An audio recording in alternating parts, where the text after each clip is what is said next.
ओम शांति। आज 26 फरवरी 2024 के ईश्वरी मधुर महावाक्य सुनते हैं। मीठे बच्चे, टीचर विदेही है, इसलिए याद की मेहनत करनी है।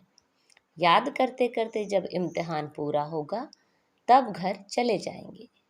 आज की मुरली से प्रश्न है, बच्चों को याद में रहने की मेहनत करनी है, किस धोखे में कभी भी नहीं आना है।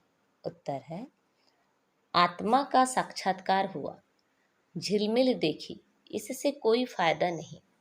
ऐसे नहीं कि साक्षात्कार से बाबा की दृष्टि पड़ने से कोई पाप कट जाएंगे या मुक्ति मिल जाएगी। नहीं, यह तो और ही धोखे में रह जाएंगे।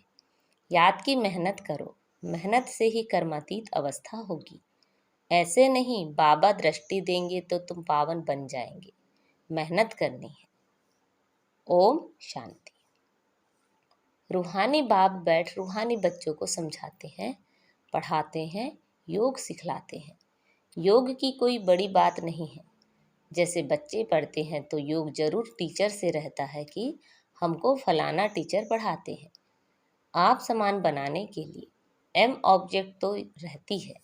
समझते हैं कि फलाना दर्जा पढ़ रहे हैं, उसमें टीचर को कहना नहीं है कि मेरे से योग लगाओ। ऑटोमेटिकली पढ़ाने वाले के साथ योग रहता है। सारा दिन तो नहीं पढ़ते, वह जन्म जन्मांतर तो पढ़ते आए हैं। प्रैक्टिस हो जाती है। यहाँ तो तुम्हारी बिल्कुल नई प्रैक्टिस है।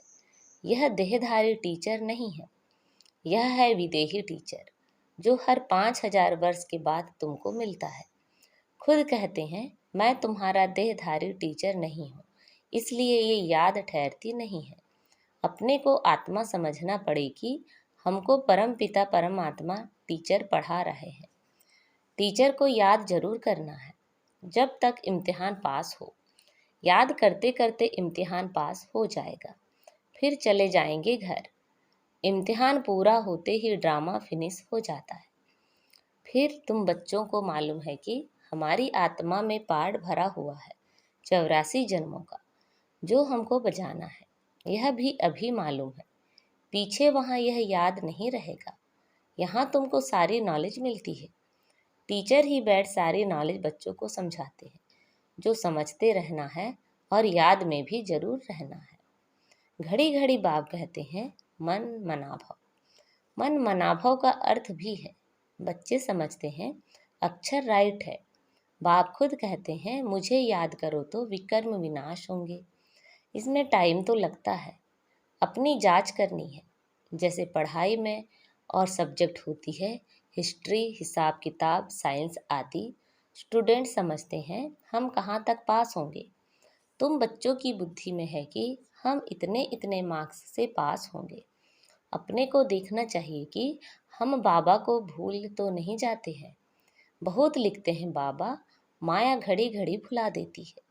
बहुत माया के तूफान आते हैं, विकल्प आते हैं, ना समझने के कारण लिखते हैं। बाबा, इसमें पाप तो नहीं लगता। ऐसे ऐसे संकल्प विकल्प आते हैं, देखने से ख्याल आता है यह करें, इसमें पाप तो नहीं लगता। बाप कहते हैं, नहीं, पाप तब होगा जब कर्मेंद्रियों से विकर्म करेंगे। बाबा बार बार समझाते रहते हैं। बच्चों को ज्ञान तो है, यह भी जानते हैं कि विष्णु और श्री कृष्ण को सुदर्शन चक्र क्यों दिखाया है। दिखाते हैं, अकासुर बकासुर को मारा। अब मारने की तो बात ही नहीं, यह तो अपने पाप कटने की बात है। शिव बाबा को भी कहेंगे ना, स्वदर्शन चक्रधारी। उनको सारे चक्र का ज्ञान है। आत्मा को बाप से ज्ञान हुआ है, यह सृष्टि का चक्र कैसे फिरता है। स्वदर्शन चक्र धारण कर अपने पापों को भस्म करना है। ज्ञान को धारण कर बाप को याद करो। बाप को याद करने से ही विकर्म का विनाश होता है। हरेक को अपने लिए मेहनत करनी पड़ती है। ऐसे नहीं बाबा दृष्टि बैठ देंगे कि इनसे पाप कट जाएं। बाप बैठ यह धंधा नहीं करते, यूं तो सबको देखेंगे ही। देखने से व ज्ञान देने से विकर्म विनाश नहीं होंगे। बाप तो रास्ता बताते हैं, ऐसे ऐसे करो तो विकर्म विनाश होंगे। श्रीमत देते हैं, अच्छा समझो। बाप आते हैं, आत्मा समझकर देखते हैं, ऐसे नहीं इससे हमारे पाप कट जाएंगे, नहीं, पाप कटते हैं अपनी मेहनत से। ऐसे बाप बैठ करे तो यह तो एक धंधा हो जाए। बाप समझाते हैं, ऐसे ऐसे तुम अपने बाप को याद करो। बाप है ही श्रीमत देने वाला, मेहनत अपनी करनी है। बहुत समझते हैं फलाने साधु सन्यासी की दृष्टि ही बस है, कृपा आशीर्वाद लेते लेते गिरते ही रहते हैं। वह क्या कृपा करेंगे, वह तो अपने ब्रह्म महतत्व को ही याद करेंगे। बाप तो साफ रास्ता बताते हैं, ऐसे ऐसे करो। गाते भी हैं, नंगे आए नंगे जाना है, यह गायन भी इस समय का है। बाप के वर्षंस फिर भक्ति में काम आते हैं। अब बाप कहते हैं, मुझे याद करो तो विकर्म विनाश होंगे। बाप तो श्रीमत देते हैं, यह भी ड्रामा में उनका पार्ट है, इसको ही मदद कहो। ड्रामा अनुसार श्रीमत गाई हुई है, बाप को मत देनी है। कहते हैं, अपने को आत्मा समझो, ऐसे नहीं मदद दे कर्मातीत अवस्था में ले जाएंगे, नहीं, टाइम लगता है, बहुत मेहनत करनी पड़ती है। अपने को आत्मा समझने का बहुत अच्छा अभ्यास करना है। वास्तव में माताओं को टाइम बहुत मिलता है, पुरुषों को धंधे का फुरना रहता है। तुम बच्चों को बाप को याद करते करते लॉटरी लेनी है, ताकि सारी जंग कट निकल जाए। फील होता है फलाने अच्छे पुरुषार्थी हैं, चार्ट रखते हैं, जैसे भक्ति में 2-3 घंटे भी बैठ जाते हैं। वानप्रस्थी गुरु आदि बहुत करते हैं, परंतु उनको भी इतना याद नहीं करते जितना देवताओं को याद करते हैं। वास्तव में देवताओं को याद करना नहीं होता है, ना देवताएं कभी सिखलाते हैं। तुम बच्चों के लिए कोई नई बात नहीं है, और ना लाखों वर्ष की कोई बात है। बाप तो आते ही तब हैं जब स्थापना और विनाश का कार्य होता है। बच्चे जानते हैं यह विनाश तो कल्प कल्प होता है, कल्प पहले भी हुआ था। तुम लिखते भी रहते हो, 5000 वर्ष पहले भी यह हुआ था। बाप अपने साथ मिलने का जो रास्ता बताते हैं, यह कोई नई बात नहीं है। बाप कहते हैं, मैं कल्प कल्प आकर रास्ता बताता हूँ। तुम बच्चों को यह पता है कि यह हमारे राज्य की स्थापना हो रही है। जिन देवताओं को की पूजा करते हैं, उनका राज्य फिर स्थापन हो रहा है। 5000 वर्ष का चक्र है जो फिरता ही रहता है। मनुष्य वायरे हो जाते हैं, माया की मत पर सब चल रहे हैं। रावण को क्यों जलाते हैं, अर्थ कुछ नहीं जानते। तुम्हारा नाम ही है सुदर्शन चक्रधारी। एम ऑब्जेक्ट यह खड़ी है। जो बाबा में ज्ञान है वह आत्मा को दिया है। यह ड्रामा का चक्र पूरा होता है, तब ही बाप आकर नॉलेज देते हैं। बाप ही आकर यह कर्म सिखलाते हैं। फिर वाम मार्ग में जाने से ही रात शुरू हो जाती है। फिर हम नीचे उतरते ही आते हैं, सुख कम होता जाता है। तुम्हारी बुद्धि में ज्यों का त्यों सारा चक्र है, जैसे बाप की बुद्धि में है। बाकी तुमको पावन बनने के लिए मेहनत करनी पड़ती है। बुलाते भी इसलिए हैं कि बाबा हम पतितों को आकर पावन बनाओ। फिर नॉलेज भी चाहिए, मनुष्य से देवता बनना है। बाप आते हैं बच्चों को राजयोग सिखलाने, दूसरे कोई को सिखाने आएगा भी नहीं। पतित पावन बाप को बुलाते हैं, बाबा हमको आकर पावन बनाओ। अब तुम पुण्य आत्मा बन रहे हो। वर्ल्ड की हिस्ट्री ज्योग्राफी फिर रिपीट हो रही है। कितनी गूढ़ बातें हैं। मनुष्य ना आत्मा को ना परमात्मा को जानते हैं। आत्मा जो है जैसी है, जैसा उनका पाठ है, वह भी बाप ही बतलाते हैं। वंडर है छोटी आत्मा में क्या क्या पाठ भरा हुआ है। सुनते ही रोमांच खड़े हो जाते हैं। कोई को आत्मा का साक्षात्कार होता है, आत्माओं की झिलमिल दिखाई देती है, परंतु उनसे फायदा ही क्या। यहाँ तो योग लगाना है। मनुष्य समझते हैं साक्षात्कार हुआ, मुक्ति पाई, पाप भस्म हो गया। यह तो और ही धोखे में रह जाते हैं। बाप तो हर बात समझाते रहते हैं, कहते हैं तुमको गूढ़ बातें सुनाता हूँ। तुम्हारी बुद्धि में सारे कल्प का ज्ञान है, बस बाबा को चक्र को याद करना है, टीचर को भी याद करना है, नॉलेज को भी याद करना है। याद करते करते ड्रामा अनुसार कर्मातीत अवस्था को पालेंगे। जैसे नंगे आए वैसे ही जाना है। तुम दैवी संस्कार ले जाते हो, वहाँ कोई नॉलेज नहीं। इसको कहा जाता है सहज याद। योग अक्षर से मनुष्य मूंझ जाते हैं। वह है हठ योगी। सहज योग तो बाप सिखलाते हैं। आगे सुनते थे, गीता के भगवान ने सहज योग सिखाया था, परंतु उनको जानते नहीं।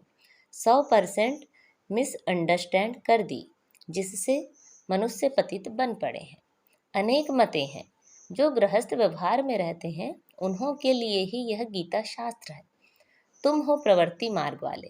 पहले तुम्हारा पवित्र प्रवृत्ति मार्ग था, अब अपवित्र बन पड़ा है। अब फिर पवित्र बनना है। बाप तो एवर प्योर है, वह आते ही है श्रीमत देने। बाप कहते हैं, इस समय सब तमो प्रधान बन पड़े हैं। पहले सतो प्रधान थे, जैसे हम भी पहले सतो प्रधान थे, फिर तमो प्रधान बने। जो भी आते हैं, पोप, पादरी आदि से पहले सतो प्रधान होते हैं, फिर एडिशन होते होते सारा झाड़ तमो प्रधान हो जाता है। अभी तो जड़ जड़ीभूत अवस्था में है। तुम बच्चे समझते हो हम ही सतो प्रधान थे, फिर नंबरवार तमो प्रधान बनते हैं, फिर सतो प्रधान बनना है। नंबरवार ही बनते जाएंगे, ड्रामा अनुसार। डिटेल तो बहुत है, जैसे बीज है उनको पता है कैसे झाड़ निकलता है। इस मनुष्य सृष्टि झाड़ का राज बाप ही बताते हैं। बागवान भी वही है, जानते हैं हमारा बाग कैसा अच्छा था। बाप को तो नॉलेज है ना, कितना फर्स्ट क्लास खुदाई बगीचा था। अभी तो शैतानी बगीचा है। शैतान कहा जाता है रावण राज्य को, जहाँ तहाँ महामारी लगी हुई है। अभी बाकी जो एटॉमिक बॉम्ब्स रहे हुए हैं, वह भी तैयार कर बैठे हैं। हम समझते हैं यह कोई रखने की चीज नहीं है, इनसे विनाश होना है जरूर। अगर विनाश ना हो तो सतयुग कैसे आएगा, यह तो बिल्कुल साफ है। भल दिखाते हैं, महाभारी महाभारत लड़ाई लगी, 5 पांडव बचे, वह भी गले मरे, परंतु रिजल्ट कुछ भी नहीं। यह भी ड्रामा बना बुना है, जो बाप बैठ समझाते हैं। बाप को ही लूटा, अब फिर रिटर्न दे रहे हैं, पिछाड़ी तक देते रहेंगे। यह भी तुम जानते हो, विनाश में सब कुछ खत्म हो जाएगा। जब हमारा राज्य था तो दूसरा कोई का राज्य था नहीं। History must repeat. भारत फिर हेवन बनेगा, लक्ष्मी नारायण का राज्य होगा, और कोई खंड का वहाँ नाम नहीं। अब है कलयुग का अंत, फिर इन लक्ष्मी नारायण का राज्य आएगा। हम फिर यह बनते हैं। बाप कहते हैं, मैं आया हूँ राजयोग सिखलाने। कल्प कल्प अनेक बार तुम मालिक बने हो। इन्हों की सारी विश्व में राजधानी थी, बड़े अक्लमंद थे। वहाँ उन्हों को वजीर आदि से राय लेने की जरूरत नहीं। यह ड्रामा बना हुआ है, फिर रिपीट होगा। श्री कृष्ण के मंदिर को कहते हैं सुखधाम। शिव बाबा आकर सुखधाम स्थापन करते हैं। वह खुद कहते हैं, क्राइस्ट से 3000 वर्ष पहले भारत स्वर्ग था। पहले एक धर्म था, फिर दूसरे धर्म आए। बच्चों को वंडर खाना चाहिए। बाबा हमको बादशाही कैसे देते हैं। बाप आकर भक्ति का फल देते हैं। कितना सहज है, परंतु समझेंगे वही जिन्होंने कल्प पहले समझा होगा, नंबरवार पुरुषार्थ अनुसार। अच्छा, मीठे मीठे से खिलते बच्चों प्रति माता पिता बाप दादा का याद प्यार और गुड मॉर्निंग। रूहानी बाप की रूहानी बच्चों को नमस्ते। हम सब रूहानी बच्चों की रूहानी माता पिता बाप दादा को याद प्यार, गुड मॉर्निंग और नमस्ते। आज की मुरली से धारणा के लिए मुख्य सार हैं। स्वदर्शन चक्र को धारण कर अपने पापों को भस्म करना है। संभाल करो, कर्म इंद्रियों से कोई भी पाप कर्म ना हो। कर्मातीत बनने की स्वयं मेहनत करो। साक्षात्कार की आश नहीं रखनी है। साक्षात्कार करने से मुक्ति नहीं मिलती, पाप नहीं कटते। साक्षात्कार से फायदा नहीं है, जंक निकलेगी बाप और नॉलेज को याद करने से। आज बाबा ने हमें वरदान दिया है, चेहरे द्वारा सर्वश्रेष्ठ प्राप्तियों का अनुभव कराने वाले सर्व प्राप्ति संपन्न भाव। संगम युग पर आप ब्राह्मण आत्माओं को वरदान है, सर्व प्राप्ति संपन्न भाव। ऐसी वरदानी आत्मा को मेहनत नहीं करनी पड़ती। उनके चेहरे की चमक बताती है कि इन्होंने कुछ पाया है। यह प्राप्ति स्वरूप आत्माएं हैं। कोई कोई बच्चों के चेहरे को देख लो, कहते हैं कि ऊंची मंजिल है। इन्होंने त्याग बहुत ऊंचा किया है। त्याग दिखाई देता है लेकिन भाग्य नहीं। जब सर्व प्राप्तियों के नशे में रह अपना भाग्य दिखाओ तो सहज आकर्षित होकर आएंगे। आज का स्लोगन है, जहाँ उमंग उत्साह और एक मत का संगठन है वहाँ सफलता समाई हुई है। जहाँ उमंग उत्साह और एक मत का संगठन है वहाँ सफलता समाई हुई है। अच्छा, ओम शांति।